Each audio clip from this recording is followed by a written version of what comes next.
अहम खबरों पे रहेगी हमारी पहली नजर। करेंगे हम वो खबर जिससे जनता का होगा फायदा। कश्मीर की हर खबर से कराएंगे आपको रूबरू। शिक्षा हो या रोजगार, तालीम हो या भ्रष्टाचार, पंचायत हो या तहसील, इसे लेके विधानसभा तक हम करेंगे आपकी बात। हम हैं जेके खबर 9।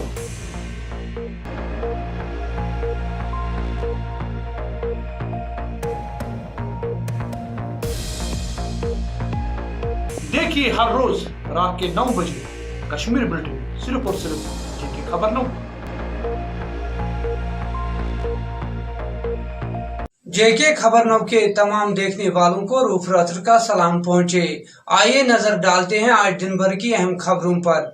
दूसरी रियासतों के साथ साथ जम्मू व कश्मीर में कोविड-19 के केसों में इजाफा होता जा रहा है, जिससे अवामी हलकों में काफ़ी परेशानियां देखने को मिल रही है। आज भी जम्मू व कश्मीर में इस वबाई बीमारी के 20 केस सामने आए। इसके साथ ही कोविड-19 से मुतासर अफराद की कुल तादाद अब बढ़कर 427 हो गई है।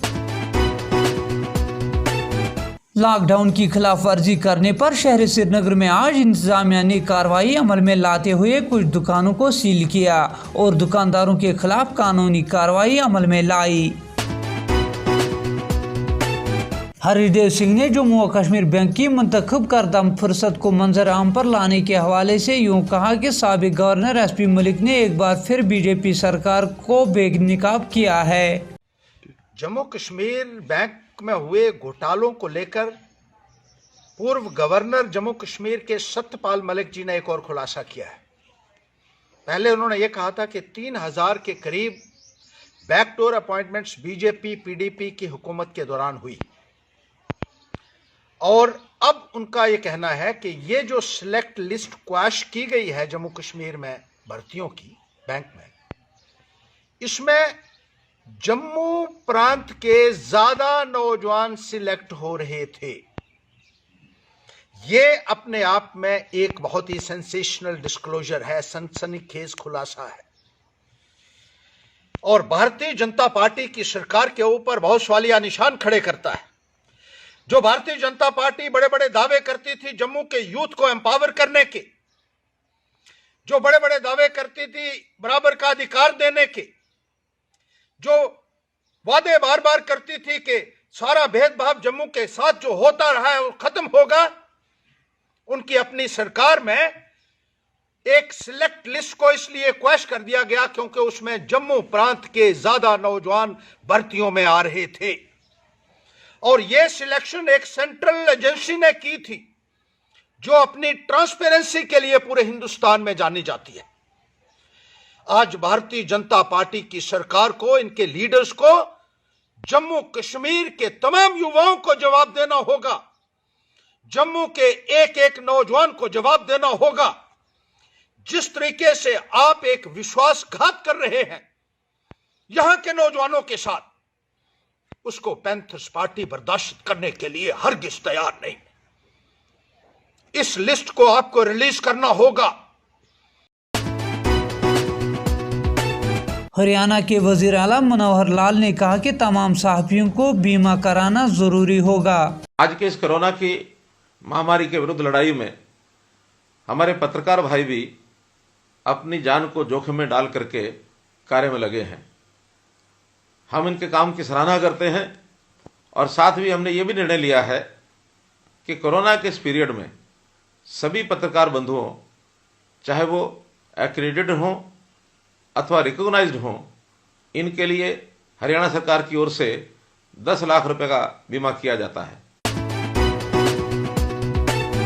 SRO 24 के तहत मुकर्रर करदा पैरामेडिकल स्टाफ का JMC राजौरी में भूख हड़ताल जारी है। सर, मैं यहाँ पे स्टाफ नर्स हूँ। हम SRO 24 के तहत लगे हुए हैं। हमें टर्मिनेट कर दिया गया है। आज हमें यहाँ पे स्ट्राइक को 19वां दिन है और चेन हंगर स्ट्राइक को 12वां दिन है। जैसे आप समझ सकते हैं, चेन हंगर स्ट्राइक को छोटी बात नहीं होती है। 12 दिन हो गए हम लोग भूखे प्यासे इस हॉस्पिटल में बैठे हुए हैं, मगर कोई भी हमारी बात नहीं सुन रहा है। कोई भी हाई अथॉरिटी या कोई भी हमारी एडमिनिस्ट्रेशन, किसी ने भी हमारी बात नहीं सुनी। क्या उनको हमारा दर्द दिखाई नहीं दे रहा है? हम किसी की बेटियां हैं, यहाँ पे किसी के बेटे हैं, किसी के बच्चे हैं। अगर हमारी जगह पे वो लोग होते तो क्या उनके साथ भी ऐसा किया जाता? ये लोग बोल बोलते हैं कि आपका 1 साल का कॉन्ट्रैक्ट था, इसीलिए आपको टर्मिनेट कर दिया गया। क्या ये 1 साल का कॉन्ट्रैक्ट सिर्फ जीएमसी राजौरी और जीएमसी कठुआ के लिए था? ये contract same SRO GMC Anantnag, Baramulla और डोडा के लिए भी था। ये इनजस्टिस सिर्फ हमारे साथ ही क्यों है सर?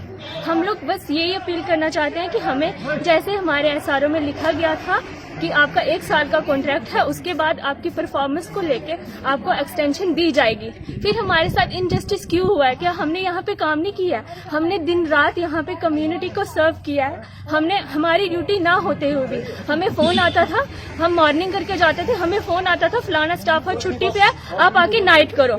हमने बिना कोई सवाल उठाए यहाँ पे डबल ड्यूटियां की हैं। वो सब क्यों किया? क्योंकि हम कम्युनिटी को सर्व करना चाहते थे। और आज उसका हमें ये रिवॉर्ड मिला है कि हम लोग यहाँ पे रोड पे बैठे हुए हैं। हमें 19 दिन हो गए हैं रोड पे बैठे हुए, हमें पूछने के लिए कोई भी नहीं आ रहा है, हमें कोई रिस्पांस नहीं मिल रहा है। हम बस चाहते हैं कि हमें एक्सटेंशन मिल जाए, जैसे हमारे एसआरओ में लिखा हुआ था। हम नहीं कहते कि आप हमें परमानेंट कर दो, हम बस ये चाहते हैं कि हमें एक्सटेंशन मिल जाए, हमारे साथ इनजस्टिस ना हो। आज जम्मू म्यूनसिपल कमेटी की तरफ से जम्मू के वीर हाउस में 4 छिड़काव टनल नस्ब किए गए। सेक्रेटरी ट्रेडर फेडरेशन की ओर से आज यहाँ पे वेयर हाउस नेहरू मार्केट में जीएमसी द्वारा जो सैनिटेशन टनल लगाए, मैं उनको मुबारकबाद देता हूँ और धन्यवाद देता हूँ जो उन्होंने आज के दिन हमारे मार्केट में शुरू किया है। यहाँ जो भी लोग आ रहे हैं वो अंदर सैनिटाइज होके आ रहे हैं और जितनी भी गाड़ियाँ यहाँ से आ रही हैं अंदर वो भी सैनिटाइज होके आ रही हैं। इससे हमारे मेंबरों के मन में जो दबाव था, जो डर का माहौल था, वो और भी खड़ा होता है और भी ख़त्म होता है। और हम पूरे वचनबद्ध हैं, पूरे जम्मू कश्मीर के 22 डिस्ट्रिक्ट में सामान पहुंचाने में पूरे समक्ष रहेंगे। हमारी क्षमता और इससे बढ़ती है और जो वायरस जो है इसमें ख़त्म करने में पूरी मदद मिलेगी। मैं एक बार फिर जीएमसी कमिश्नर मैम का और डीसी मैडम का धन्यवाद देता हूं, जिन्होंने इस मुश्किल वक्त में हमारे साथ खड़े होकर कंधा से कंधा मिला के जो आज ये सैनिटाइज टनल लगाए हैं, इससे हमारे व्यापारी वर्ग में काफ़ी खुशी का माहौल है। धन्यवाद। Senior JCC leader Saeed Ghulam Rasool Gilani ने हुकूमत पर जोर देते हुए कहा कि वो डिलीवरियों समेत तमाम आर्जी कारकुनों के ज़ेर इल्तिवा अजरत को यकीनी बनाए। उन्होंने कहा कि ये तमाम आर्जी मुलाजमीन मुश्किल वक्त में हौसला अफजाई के साथ काम कर रहे हैं। मिस्टर गिलानी ने एसआरओ 520 के ज़िम्मे में आने वाले तमाम अफराद की रेगुलराइजेशन करने पर भी जोर दिया। उन्होंने paramedical staff, police, municipal workers, media persons, forest, PDD, PHE और दीगर मुलाजमों की तारीफें करते हुए कहा कि ये इस वबाई बीमारी में अपनी जानों को खेलकर इससे लड़ रहे हैं। Jammu Kashmir employees action committee हाल ही में ज़ेर इंतज़ाम मरकज़ जम्मू कश्मीर को बनाए गए इलाके में रियासती सरकार से मुतालबा करते हैं कि जो हमारे 63,000 से ज़ायद कैजुअल मुलाजमीन मुख्तलिफ महकमात में काम करते हैं, उनकी जो रुकी पड़ी तनख्वाह हैं उनको फिलखोर वागुजार किया जाए। खुसूस तौर पर कैजुअल मुलाजमीन, seasonal labourers, need base workers, NHM workers, anganwadi workers, ASHA workers और जो NYC के तहत काम कर रहे हैं, उनकी रुकी पड़ी उजरतों को फिलखोर वागुजार किया जाए, क्योंकि वो इस वक्त इस कोविड-19 को फाइट करने में तमाम परमानेंट मुलाजमीन के साथ शाना बशाना काम कर रहे हैं। लिहाजा उनकी जो वेजेस है उनको बाकायदा बनाया जाए, उनके वेजेस को फिलफोर वागुजार किया जाए और उनकी नौकरी को बाकायदा बनाया जाए। साथ ही मैं आपकी वसादत से उन तमाम डॉक्टर्स को, पुलिस को, पैरामेडिक्स को और जो दूसरे महकमा जात से ताल्लुक़ रखने वाले मुलाजमिन, खुसूस तौर पर सफाई कर्मचारी, स्टोर कीपर, जंगलात के मुलाजिम, PHE के, PD के, उन तमाम मुलाजमिन से मैं मुबारकबाद पेश करता हूँ कि वो फ्रंट लाइन पे इस वक्त इस वबाई बीमारी में इंसानों की जानों को बचाने का काम करते हैं। लेकिन बदकिस्मती का मुकाम है कि उन मुलाजमिन को नत नए बहाने ढूंढकर उनको हिरासा किया जा रहा है। लिहाजा मेरी आला हुकाम से मोदबाना अपील है कि वो ग्रेटर कोऑर्डिनेशन बनाए रखे ताकि इन मुलाजमिन को दिक्कतों का सामना न करना पड़े, वो खुश उसलूबी से अपने फ़र्ज़ मनसबी को अंजाम देने में कामयाब हो सकें। ईजेक को बहुत सी शिकायतें मासूल हो रही है। एक डॉक्टर को पीपी किट डिमांड करने पे उसको सस्पेंड किया गया है। एक रेंज ऑफिसर को उसकी ड्यूटियां अंजाम देने पर उसको अटैच किया गया है। म्यूनिसिपल कर्मचारियों को सताया जा रहा है। स्टोर कीपर्स को राशन बहम पहुँचाने, लोगों तक राशन पहुँचाने में उनको हिरासत किया जा रहा है। लिहाजा ये हिरासमेंट जो है वो बंद की जाए। ईजेक इस पे नाराज़ है। ईजेक इस चीज़ की मजम्मत करते हैं। और साथ ही मैं तमाम लोगों से यह भी अपील करता हूं कि वो अपने घरों में रहे और सोशल डिस्टेंसेस बनाए रखे। और मुलाजमिन से अपील करता हूं कि वो अपने इर्द गिर्द में जो ज़रूरतमंद लोग हैं उनके काम आ जाए और जो उनको खाने पीने की चीज़ें हैं वो महक करे। आखिर पर हम सभी अल्लाह से दुआ गो है कि अल्लाह हमें इस वबाई बीमारी से निजात मिल सके ताकि आइंदा हम इंसानी कामों में जुट सकें। पाकिस्तान की तरफ से कोरोना वायरस मरीज की दरअंदाजी के हवाले से आज सुनील डिम्पल ने अपने गुस्से का इजहार किया। उन्होंने कहा कि जम्मू व कश्मीर पुलिस पर हम फख्र करते हैं। सुनील डिम्पल ने होम मिनिस्टर अमित शाह की तरफ से जम्मू व कश्मीर पुलिस की तारीफ करने के हवाले से डीजीपी दिलबाग सिंह को मुबारकबाद दी।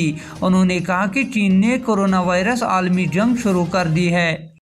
आज हमारे जम्मू कश्मीर के हर दिल अजीज director general of Jammu Kashmir police जनाब दिलबाग सिंह जी ने एक आतंकवाद को लेकर के नया खुलासा किया है कि पाकिस्तान के ऊपर भरोसा नहीं किया जा सकता और पाकिस्तान अब कोरोना की जंग जम्मू कश्मीर में शुरू करने जा रहा है। इसका मतलब यह है, उन्होंने कहा है कि कोरोना के मरीजों की इन्फिल्ट्रेशन, घुसपैठ पाकिस्तान करने जा रहा है और इसमें कोई दो राय नहीं है। हर दिल अजीज दिलबाग सिंह जी को हमारे देश के गृह मंत्री, होम मिनिस्टर अमित शाह जी ने भी जम्मू कश्मीर पुलिस को सराहनीय कहा है और दिलबाग सिंह जी को स्वयं कहा है कि वे सबसे होनहार, बहादुर डायरेक्टर जनरल ऑफ पुलिस हैं और जम्मू कश्मीर की पुलिस अपना दायित्व लॉकडाउन और आतंकवाद के विरोध में बड़े अच्छे तरीके से जंग लड़ रही है। और हम जम्मू कश्मीर का एक एक बच्चा दिलबाग सिंह जी के ऊपर और जम्मू कश्मीर पुलिस के साथ गर्व महसूस करता है, उसके साथ शाना बेशाना खड़ा है। और दिलबाग सिंह जी ने बिल्कुल सच कहा है, क्योंकि इमरान खान पाकिस्तान में कोरोना वायरस को रोकने की बजाय उसने रमजान के महीने में सभी को मस्जिदों में न्योता दे दिया कि वो नमाजें पढ़े। इसलिए ये बिल्कुल सत्य है कि वह बॉर्डर्स के ऊपर भी घुसपैठ कर सकता है, क्योंकि पाकिस्तान अपने बुजदिलाना हरकतों से उसने अभी 2 दिन पहले सीआरपीएफ के कैंप के ऊपर हमला करके हमारे 4 जवानों को शहीद किया, फिर डोडा किश्तवाड़ में हमला किया, फिर ट्रकों के माध्यम से एमुनिशन और कई AK-47 ग्रेनेड्स ट्रकों के अंदर लाद करके किया। हर रोज अंतरराष्ट्रीय सीमाओं के ऊपर उल्लंघन कर रहा है। और हम देश के प्रधानमंत्री जी को यह कहेंगे कि हमारी जम्मू कश्मीर पुलिस को सराहनीय प्रमाण पत्र मिलना चाहिए और साथ में chief of the defence staff Vipin Rawat, defence minister Rajnath Singh ji से ये कहेंगे कि पाकिस्तान से जल्द जंग शुरू की जाए, पीओके गिलगिट बल्टिस्तान को आजाद करवाया जाए और जितने भी टेररिस्ट ट्रेनिंग कैंप्स हैं वहां पे उन्हें बंद किया जाए, क्योंकि पाकिस्तान ने हमारे जम्मू कश्मीर के अंतरराष्ट्रीय सीमाओं के ऊपर और जम्मू कश्मीर में एक फुल फ्लैग्ड वार शुरू की हुई है। और हम गर्व के साथ कहते हैं कि जम्मू कश्मीर पुलिस ईमानदारी के साथ इस महामारी में लड़ाई में लोगों का साथ दे रही है। माह सियाम के पेश नज़र आज हंदवाड़ा मीडिया फेडरेशन की तरफ से डिस्ट्रिक्ट हॉस्पिटल हंदवाड़ा में खून का अतिया दिया गया। सीनियर कांग्रेस लीडर मोहम्मद अयूब मत्तू ने मोहम्मद यासीन शाह की मौत पर अपने गहरे दुख का इजहार किया है। उन्होंने कहा कि मरहूम मोहम्मद यासीन शाह एक ईमानदार और ज़ीशऊर शख्सियत थी। मोहम्मद अयूब मत्तू ने मोहम्मद यासीन शाह के खानदान के साथ तज़ियत की और मरहूम के हक में दुआई मग़फ़िरत भी की। जिला रामबन में नोवल कोरोना वायरस कोविड-19 के एक मुस्बत वाक़ा आज रिपोर्ट हुआ, जबकि मुस्बत मरीज पहले से ही इंतजामिया क्वारंटाइन के तहत रहा है। मुस्बत मरीज को मजीद इलाज व मुआवजे के लिए JMC जम्मू मुंतकिल कर दिया गया। यहाँ ये जिक्र करना मुनासिब है कि वही मरीज इन लोगों में शामिल है जिन्हें नाशरी के मकाम पर SHO बटवट ने गिरफ्तार किया था, जबकि वो 16 अप्रैल को लॉकडाउन के दौरान वादी कश्मीर की तरफ जाने वाले ट्रक में तेज़ी से सफ़र कर रहे थे। इन सब का टेस्ट इंतज़ामिया की तरफ से भेजा गया और इनकी रिपोर्टों का इंतज़ार है। DC रामबन ने आवाम को मशवरा दिया कि वो वक्तन फ़वक्तन हुकूमत की जानिब से जारी करदा मशवरों पर सख्ती से अमल करे। रामबन डिस्ट्रिक्ट में आज एक कोविड पॉजिटिव केस पाया गया है। ये बिज़नेस करने वाला एक लड़का कश्मीर का जो दिल्ली में बिज़नेस कर रहा था, किसी तरह इसने मैनेज किया था वेरियस गाड़ियों से लिफ्ट लेके और किसी ट्रक में चढ़ के ये कश्मीर की तरफ जाने की कोशिश कर रहा था और इंटरसेप्ट किया गया था बटोत में और इन सब को क्वारंटीन कर दिया गया था Ramban district administrative quarantine SOP के तहत और इन सब की सैंपल्स उठाए गए थे। तो उस सैम्पलिंग के बाद जब आज टेस्ट रिज़ल्ट आया है तो एक लड़के का उनमें पॉजिटिव आया है। उसको फर्दर मैनेजमेंट के लिए अब जम्मू शिफ्ट कर दिया गया है। रामबन के जितने भी बाशिंदे हैं, जितने भी लोग हैं, उनसे मैं अपील करूंगा, कोविड फैल रहा है जैसा हम देख रहे हैं पूरे कंट्री में, पूरे वर्ल्ड में, तो मेहरबानी करके अपने घरों में रहें, बाहर ना निकलें क्योंकि कई जगह पे एसिम्प्टोमेटिक केसेस भी पाए गए हैं। और एसिम्प्टोमेटिक का मतलब ये है कि कोविड होने के बावजूद कोई भी ऐसा सिम्टम उस आदमी में नज़र नहीं आता है और आपको कभी पता नहीं चलेगा कि आप किस कोविड वाले से मिल रहे हैं। तो मेहरबानी करके अपने घरों के अंदर ही रहें और बाहर निकलने का तभी कदम उठाएं जब आपको कोई इमरजेंसी हो या आपको अपनी एसेंशियल सप्लाईज लेनी हो। बाहर जाते हुए भी सोशल डिस्टेंसिंग का पूरा मेंटेन करिए। रूमर्स पे बिल्कुल यकीन ना रखें, सोशल मीडिया पे प्रोपोगेट ना करें कोई प्रोपोगंडा। ऑफिशियल माध्यम से जो हम आप तक इंफॉर्मेशन पहुंचा रहे हैं विद रिगार्ड टू कोविड, उसी पर यकीन रखें। Please do not propogate any social media wrong messages और fake messages which causes more panic amongst the general public. Deputy commissioner Srinagar ने आज एक एग्जीबिशन में हिस्सा लिया जिसमें तलबा की तरफ से कोविड-19 के हवाले से इजाज़त दिखाए गए। जो कोरोना वायरस पेंडेमिक है, एक ग्लोबल इमर्जिंग रिस्पांस सिस्टम है कि हर नए दिन नई चीज़ें पता चल रही हैं और रिस्पांस सिस्टम भी इमर्ज हो रहा है।